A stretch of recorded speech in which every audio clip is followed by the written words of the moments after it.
Bismillahirrahmanirrahim. Assalamu alaikum dear students. I am Hafiz Muhammad Zahid Farooq, Senior Subject Specialist in Physics at Divisional Public School and College Sahiwal. Let's start our today's lesson. बिस्मिल्लाहिर्रहमानिर्रहीम। Chapter number 2 के नए episode के साथ आपके खिदमत में फिर हाजिर हैं। पिछले एपिसोड में हमने वेक्टर्स की इंट्रोडक्शन पढ़ी थी और फिजिकल क्वांटिटीज़ के बारे में पढ़ा था और उनकी रिप्रेजेंटेशन और कोऑर्डिनेट सिस्टम को डिस्कस किया था। तो आज के एपिसोड का आगाज़ करते हैं। इसमें हमने कौन कौन सी चीज़ों को डिस्कस करना है, आइए देखते हैं कंटेंट्स में। अब इसमें सबसे पहले हमारे पास है कि कंपोनेंट क्या होता है, कंपोनेंट ऑफ अ वेक्टर। इसके बाद थोड़ा सा रिव्यू लेंगे कोऑर्डिनेट सिस्टम का टॉपिक स्टार्ट करने से पहले। इसके बाद रेक्टेंगुलर कंपोनेंट्स क्या होते हैं उनके बारे में पढ़ेंगे। फिर उसके बाद कंपोनेंट्स की हेल्प से वेक्टर को कंपोज कैसे किया जाता है वो डिस्कस किया जाएगा और पोजीशन वेक्टर के बारे में थोड़ा सा नॉलेज लेंगे और एंड पे फ्यू एग्जाम्पल सॉल्व करेंगे आज के टॉपिक से रिलेटेड। तो डिटेल का आगाज करते हैं। सबसे पहले कंपोनेंट ऑफ अ वेक्टर। वैसे तो जनरल हम कंपोनेंट उस चीज को कहते हैं जिस चीज से मिलकर वो बनी हुई हो, वो सारे के सारे उसके कंपोनेंट्स बन जाएंगे। सेम इसी तरह वेक्टर भी अपने कंपोनेंट से मिलकर बना होता है। तो कंपोनेंट को हम डिफाइन करेंगे, the effective value of a vector in a particular direction, कि किसी भी वेक्टर की इफेक्टिव वैल्यू किसी पर्टिकुलर डायरेक्शन में जो है उसको हम कंपोनेंट ऑफ अ वेक्टर कह देते हैं। इफेक्टिव वैल्यू हमने यहाँ पे इस वजह से कहा कि हमारे पास समटाइम्स ऐसा होता है कि पूरे का पूरा वेक्टर या वेक्टर की पूरी वैल्यू किसी पर्टिकुलर डायरेक्शन में अप्लाई नहीं हो रही होती, बल्कि वो डिफरेंट डायरेक्शंस में डिवाइडेड होता है। तो जब हम किसी एक डायरेक्शन को कंसिडर करेंगे तो उस डायरेक्शन में जितनी भी वैल्यू उसकी अप्लाई हो रही होगी हम उसको कंपोनेंट ऑफ दैट वेक्टर कह देंगे। अब थोड़ा सा प्रीवियस नॉलेज, हमने कार्टेशियन कोऑर्डिनेट सिस्टम के बारे में पढ़ा था 2 डायमेंशंस में, 3 डायमेंशंस में, उसका थोड़ा सा रिव्यू ले लें। 2 डायमेंशंस में हमने पढ़ा था कि हमें 2 कोऑर्डिनेट चाहिए होंगे और 2 डायमेंशनल सिस्टम को हमने प्लेन कहा था। तो जब भी आप किसी वेक्टर को प्लेन में रिप्रेजेंट करते हैं यू विल नीड 2 कोऑर्डिनेट्स। एक को हम x कोऑर्डिनेट कह देंगे और दूसरे को y कोऑर्डिनेट कह देंगे। इसी तरह जब हम 2 से 3 डायमेंशन में शिफ्ट होंगे तो 3 डायमेंशनल सिस्टम के अंदर हमें 3 कोऑर्डिनेट्स चाहिए होंगे। तो 3 कोऑर्डिनेट सिस्टम को हम स्पेस कहते हैं। तो स्पेस के अंदर हमने पढ़ा था कि वेक्टर्स को रिप्रेजेंट करने के लिए x, y और z 3 कोऑर्डिनेट चाहिए होते हैं, x एक्सिस, y एक्सिस और z एक्सिस के अलावा। अब कंपोनेंट का हमें पता चल गया कि this is the part of the vector. अब हमारे पास कंपोनेंट 2 तरह के होते हैं। एक को हम कहते हैं रेक्टेंगुलर कंपोनेंट्स, जबकि दूसरे को अभी हम यहाँ पे डिस्कस नहीं करेंगे। अब रेक्टेंगुलर कंपोनेंट्स कौन से होंगे कि अगर कंपोनेंट्स के दरमियान जो एंगल है वो 90 डिग्री का हो तो उसको हम कह देंगे कि these 2 components are rectangular components। तो अब दोनों वेक्टर्स के दरमियान एंगल 90 का होगा तो फिर वो रेक्टेंगुलर कंपोनेंट्स कहलाएंगे। तो हमने अपने सिलेबस में रेक्टेंगुलर कंपोनेंट्स को डिस्कस करना है। अब 2 डायमेंशनल सिस्टम हो या हमारा 3 डायमेंशनल सिस्टम हो, इसमें हमारे पास रेक्टेंगुलर कंपोनेंट्स आएंगे, उनको हम यहाँ पे डिस्कस करेंगे। अब सबसे पहले 2 डायमेंशनल सिस्टम की तरफ आते हैं। अब 2 डायमेंशनल सिस्टम के अंदर जब हम एक रेक्टेंगल को ड्रॉ करेंगे तो ये हमारे पास OMPN टाइप की एक रेक्टेंगल बन जाएगी। अब रेक्टेंगल के अंदर आपको पता है कि आपके पास एक लेंथ होगी और एक ब्रेथ होगी। अब लेंथ हमारे पास x एक्सिस के अलोंग है, इसलिए हमने लेंथ को x का नाम दे दिया। तो OM या NP ये हमारे पास x के इक्वल आ गए लेंथ। अब जो दूसरा पार्ट हमारे पास बचा है दैट इज द ब्रेथ या आप इसको विड्थ कह लें। This is along y axis, तो ब्रेथ को या विड्थ को हमने y का नाम दे दिया। तो अब हमारे पास ON या MP ये हमारे पास y की फॉर्म में आ जाए। अब ये सिंपल हमारे पास रेक्टेंगल का व्यू आ गया जिसमें लेंथ है और ब्रेथ है। अब हम इसको अप्लाई करेंगे वेक्टर के ऊपर, और ये भी आप देख लें कि इस चारों साइडें आपस में एक दूसरे पर राइट एंगल पे हैं। तो अब आप देखें कि अगर हम 2 डायमेंशनल से 3 डायमेंशनल सिस्टम की तरफ शिफ्ट करते हैं तो इसमें हमारे पास लेंथ भी आ जाएगी, ब्रेथ भी आ जाएगी और हाइट भी आ जाएगी। और कोऑर्डिनेट सिस्टम में हमने पढ़ा था कि हमारे पास x, y और z कंपोनेंट होंगे। तो यूं कह लें कि हमारे पास जो लेंथ होगी वो x, जो विड्थ या ब्रेथ होगी दैट इज y, और जो हमारे पास हाइट होगी दैट विल बी z। अब हाइट जो है मैंने उसको नीचे बेस में या टॉप के ऊपर शो किया है, वो यहाँ पे हाइट तो नहीं है लेकिन तीनों साइड्स आपके पास आ गई x, y एंड z। तो अब आप देखें हमारे पास QR is equal to OM, TP is equal to NS, this is equal to X। ये हमारे पास सपोज इसकी लेंथ है। आप किसी भी साइड को लेंथ, ब्रेथ या हाइट कह सकते हैं। अब आपने ये याद रखना है कि हमारे पास जब 3 डायमेंशनल सिस्टम होगा उसमें जब हम रेक्टेंगुलर कोऑर्डिनेट्स को डिस्कस करने के लिए अपनी रेक्टेंगल ड्रॉ करेंगे, it will form a cuboid shape. चूंकि इसमें लेंथ, ब्रेथ और हाइट जो है वो आपस में एक जैसी नहीं भी हो सकती, हो भी सकती हैं। अगर एक जैसी होंगी तो ये क्यूब बन जाएगा, लेकिन अगर डिफरेंट होंगी तो फिर ये क्यूबॉइड कहलाएगा। नेक्स्ट हमारे पास दूसरी डायमेंशन आ गई दैट इज y।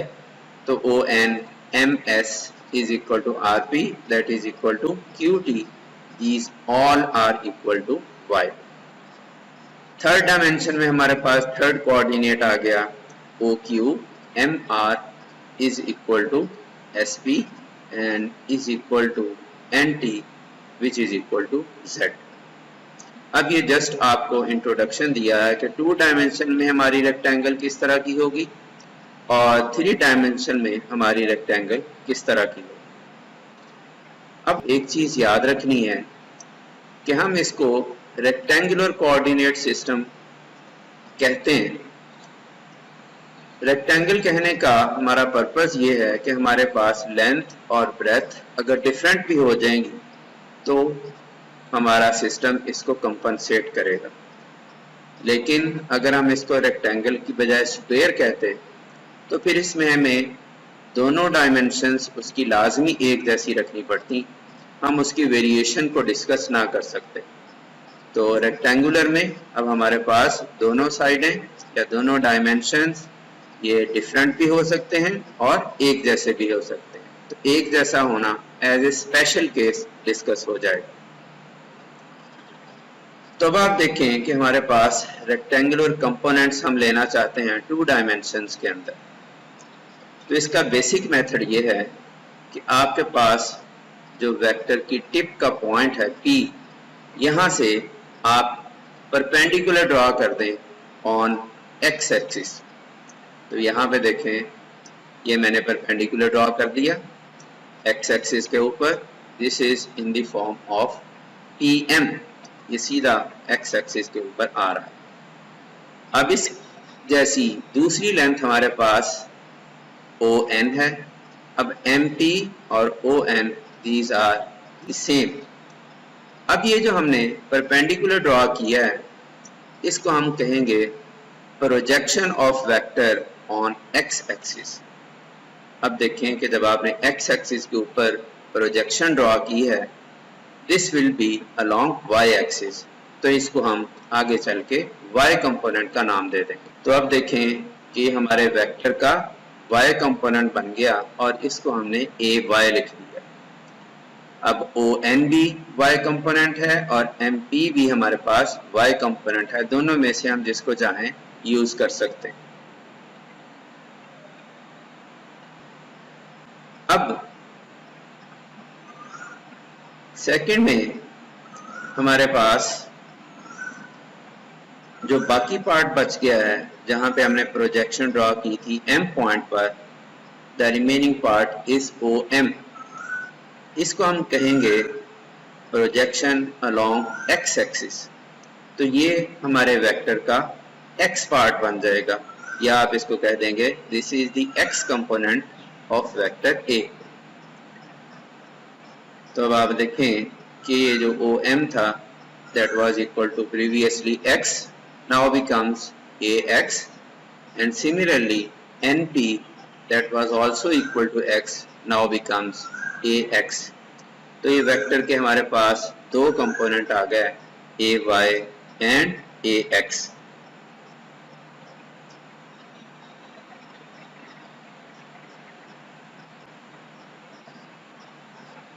अब देखते हैं कि इसी कंपोनेंट्स की फॉर्मेशन को हम in form of trigonometric ratios study करेंगे। अब आप देखें कि ट्रिग्नोमेट्रिक रेशियोज में हमें एक राइट एंगल चाहिए होती है। तो अब OMP this is your required right angle triangle. अब इसमें OM और MP चूंकि आपस में राइट एंगल पे हैं तो इसलिए हम इनको कहेंगे these are rectangular components। तो AX is perpendicular to AY, या आप कह सकते हैं कि MP is perpendicular to OM। तो this is a right angle triangle।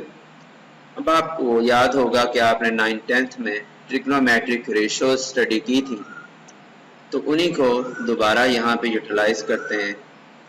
अब ये हमारे पास आ गया x कंपोनेंट, मैंने इसको ब्लू कलर से रिप्रेजेंट कर दिया है दिस इज AX, और येलो कलर से मैंने रिप्रेजेंट कर दिया है दिस इज योर AY।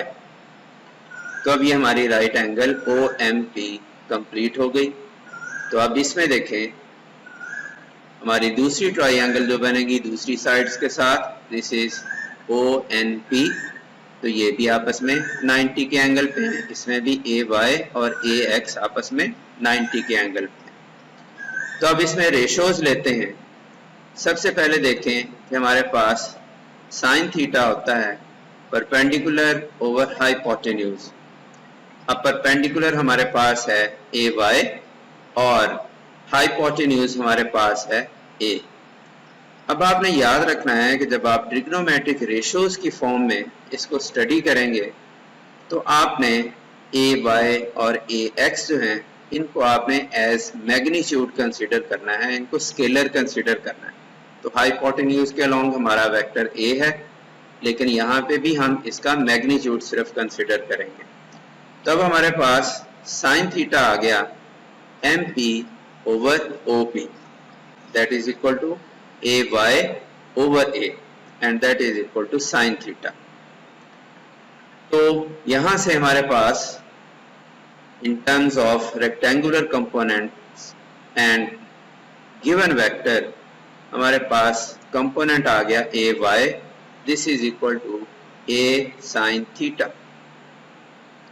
इसी तरह हमारे पास दूसरी रेशियो है OM over OP that is equal to AX over A and that is equal to cos theta। तो यहाँ से हमारा x कंपोनेंट आ जाएगा ax is equal to a cos theta. अब देखें ये वही हमारा वेक्टर है making angle theta with x axis. मैंने यहाँ पे जस्ट वेक्टर को शो किया है। अब हम head to tail rule apply करके चेक करेंगे कि हमारा जो रिजल्टेंट है a वो कंपोनेंट से अचीव होता है या नहीं। तो सबसे पहले देखें कि हमारे पास ए वाई हमारा y कंपोनेंट, ए एक्स ये हमारे पास x कंपोनेंट। तो A Y plus A X you can see this gives you resultant vector a। दूसरी साइड से व्यू करें तो अब आप देखें कि यहां से हमने x को पहले ऐड कर दिया, ax plus ay this is also equal to a, the same resultant is achieved। तो अब इन दोनों से हमारे पास रिजल्ट क्या निकला कि ay plus ax कर दें तब भी हमारे पास a आ जाएगा, और ax plus ay कर दें तब भी हमारा रिजल्टेंट वेक्टर a आ जाएगा। अब आपने याद रखना है कि यहाँ पे हमने वेक्टर के सिंबल्स यूज करने हैं उनके कंपोनेंट्स के ऊपर। अब इन दोनों का हमारे पास रिजल्ट क्या आया कि दोनों से चूंकि हमारे पास सेम रिजल्ट आ रहा है तो हम कहेंगे कि इन एडिशंस के अंदर कम्यूटेटिव प्रॉपर्टी होल्ड करती है। तो आप जिस पाथ के अलोंग भी मूव करेंगे you will get the same resultant. अब आपको याद होगा कि आपने यूनिट वेक्टर्स में पढ़ा था कि जो यूनिट वेक्टर x एक्सिस के अलोंग हो उसको हम i यूनिट वेक्टर कह देते हैं, और जो वेक्टर y एक्सिस के अलोंग हो that is known as j unit vector. तो अब हमने वही ax वेक्टर कंपोनेंट जो हमारे पास था इसको हमने इन टर्म्स ऑफ यूनिट वेक्टर्स लिख दिया कि ax vector is equal to ax into I unit vector because this is along x axis. Similarly, ay vector is equal to ay magnitude into j unit vector। तो इस तरह से हमारा vector की जो रिक्वायरमेंट है वो कंप्लीट हो जाएगी। तो अब देखें कि हमारे पास हेड टू टेल रूल के according ax vector plus ay vector, these are the components in vector form that provide you vector a। और इसी की जब हम फॉर्म चेंज करेंगे, जो कि हमने कहा कि ax वेक्टर कंपोनेंट हमारे पास ax i के इक्वल है और ay वेक्टर हमारे पास है ay j के इक्वल, तो हमारे पास अब इक्वेशन बन जाएगी ax i plus ay j that is equal to a। अब आपने याद रखना है कि जब आप i और j यूनिट वेक्टर साथ लगा लेंगे, अब आपने वेक्टर का साइन नहीं लगाना, इस चीज को आपने जहन में रखना है। तो अब देखें कि हमने पढ़ा था कि ax जो है वो a cos थीटा के इक्वल होता है in trigonometric ratios and ay is equal to a sin theta.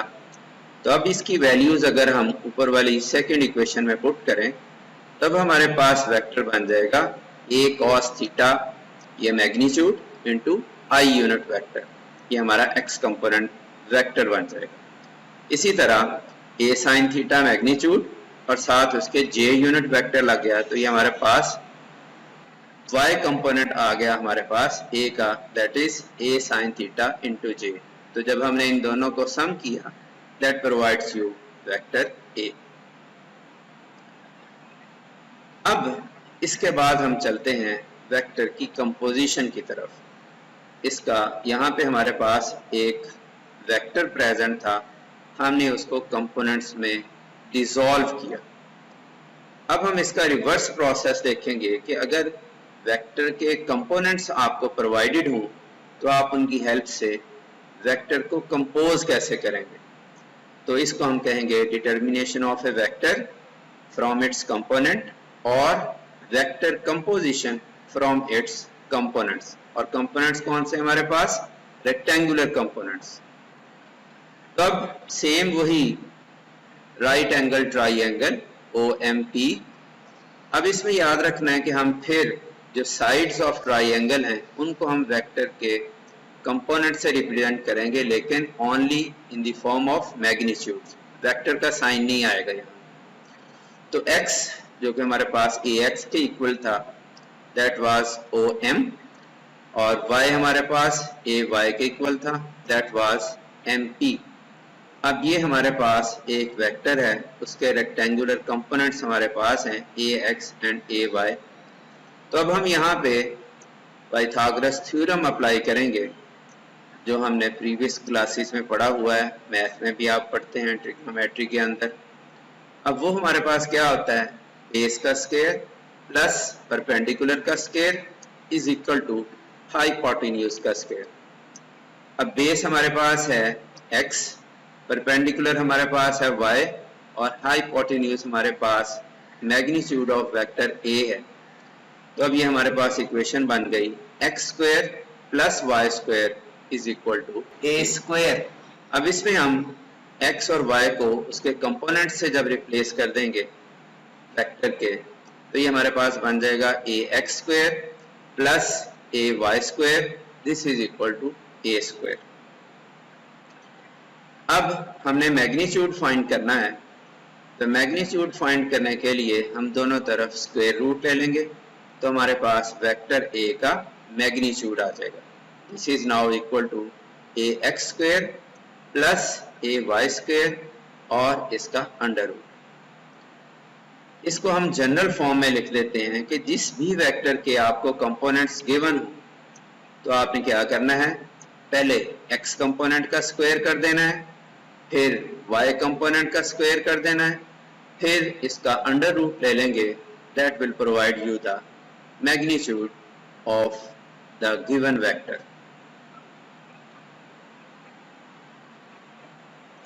अब मैग्नीट्यूड हमारे पास आ गया। अब हमें दूसरी रिक्वायरमेंट इसकी डायरेक्शन चाहिए, क्योंकि वेक्टर को रिप्रेजेंट करने के लिए आपको मैग्नीट्यूड भी चाहिए होगा और डायरेक्शन भी चाहिए होगी।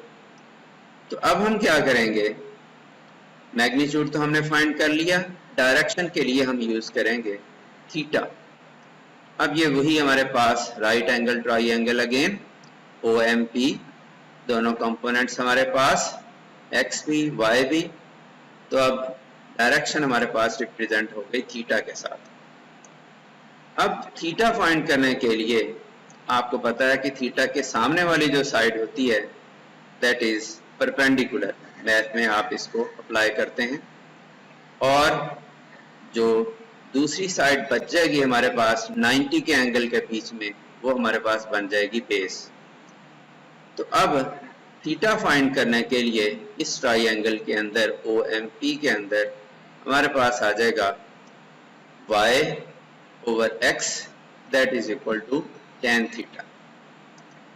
अब आप सोच रहे होंगे कि थीटा तो साइन थीटा की ट्रिग्नोमेट्रिक रेशियो से भी फाइंड किया जा सकता है, कॉस थीटा वाली से भी फाइंड किया जा सकता है। बिल्कुल किया जा सकता है, लेकिन उसके अंदर सिर्फ एक कंपोनेंट इन्वॉल्व होगा।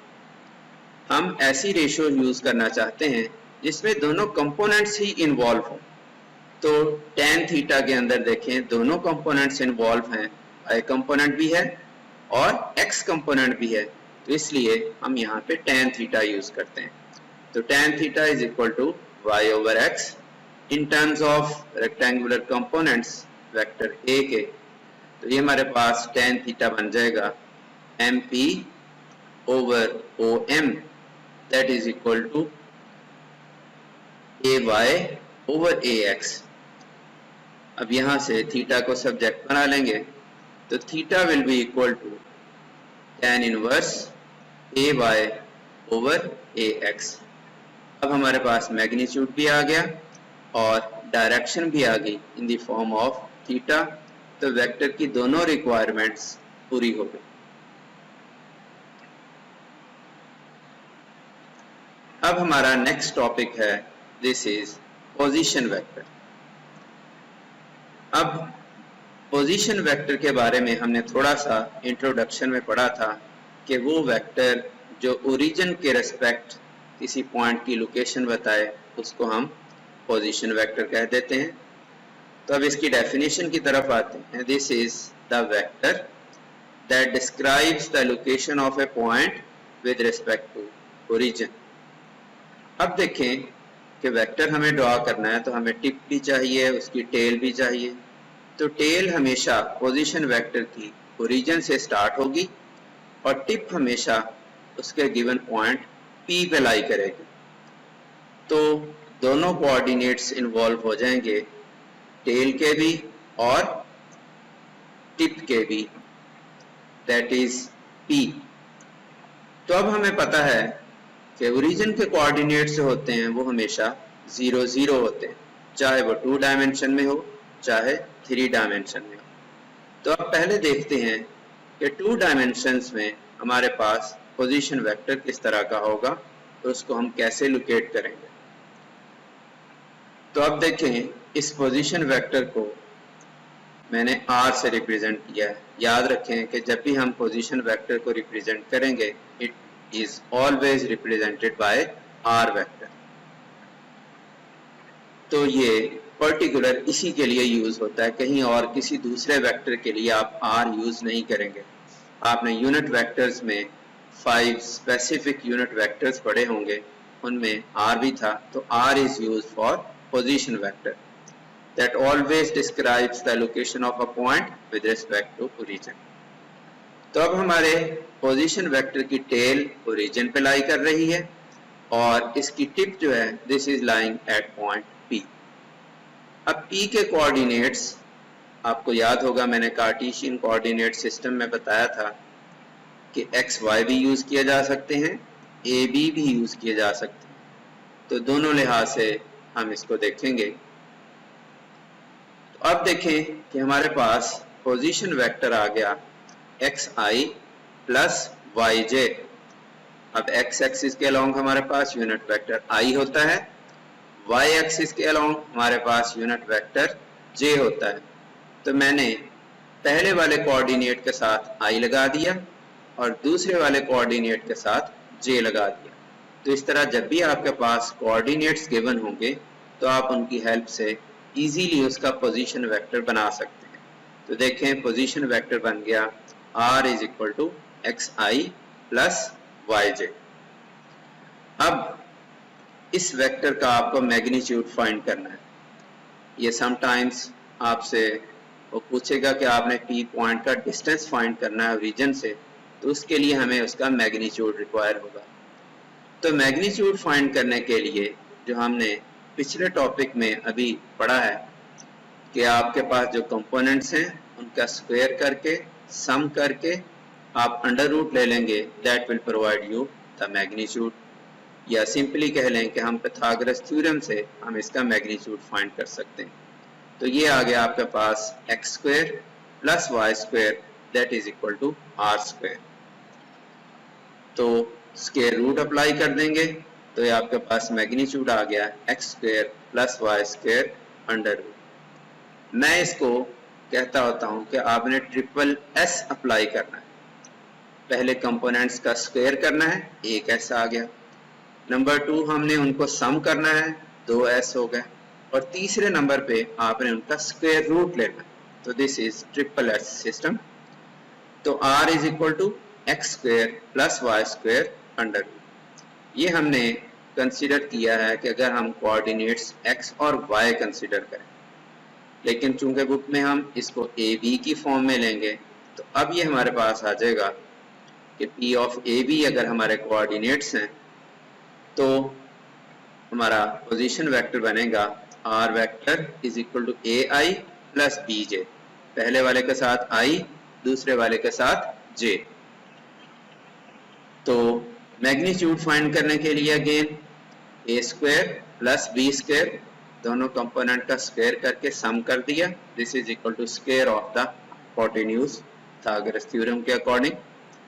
तो मैग्नीट्यूड आपके पास आ जाएगा r is equal to a square plus b square under root.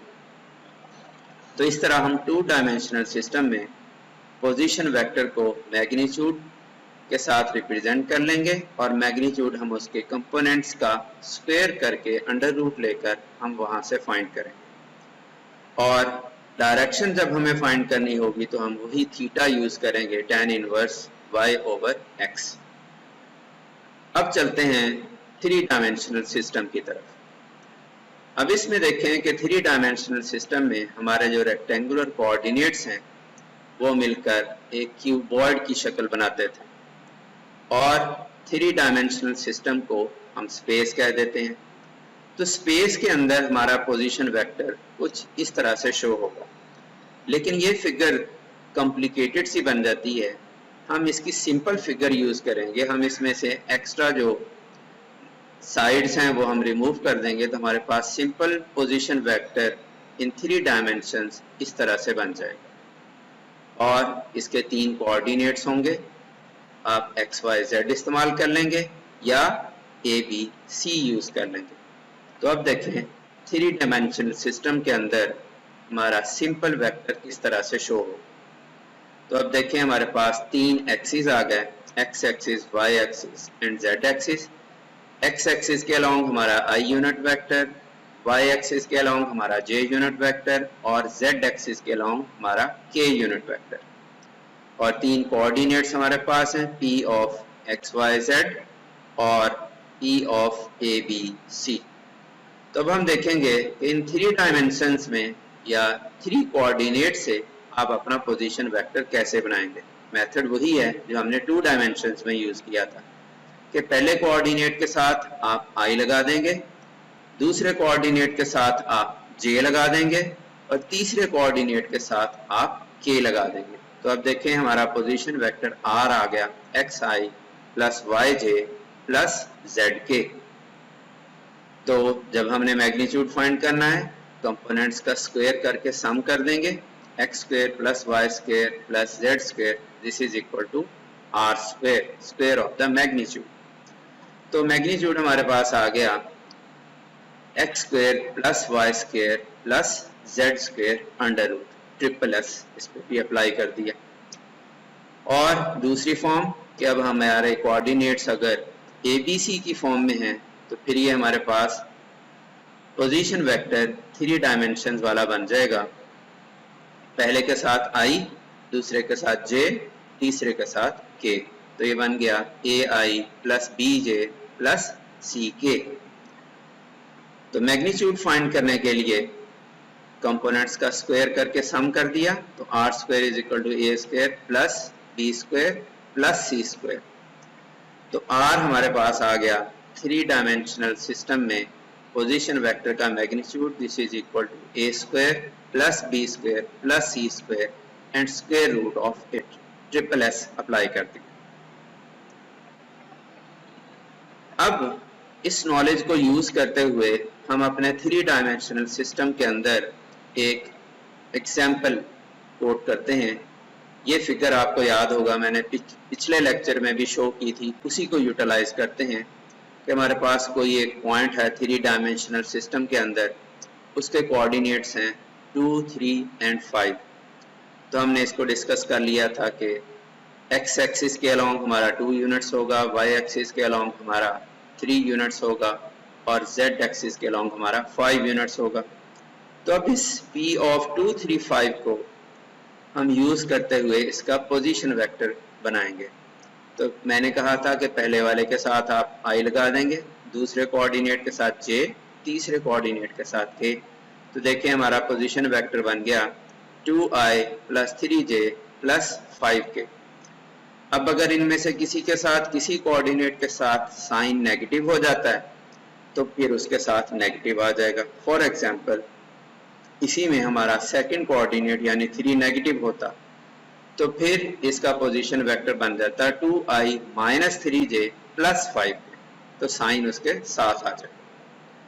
तो अब इस केस में हमारे पास पोजीशन वेक्टर बना है 2I plus 3J plus 5K। अब सपोज करें कि हमें इस पॉइंट का डिस्टेंस फाइंड करना है ओरिजिन से कि ये कितना है, तो हम क्या करेंगे, हम इसका मैग्नीट्यूड फाइंड कर लें। तो मैग्नीट्यूड फाइंड करने के लिए आपने क्या करना है कि जो कोऑर्डिनेट्स आपको गिवन है आपने उनका स्क्वायर कर देना। तो 2 का स्क्वायर प्लस 3 का स्क्वायर प्लस 5 का स्क्वायर।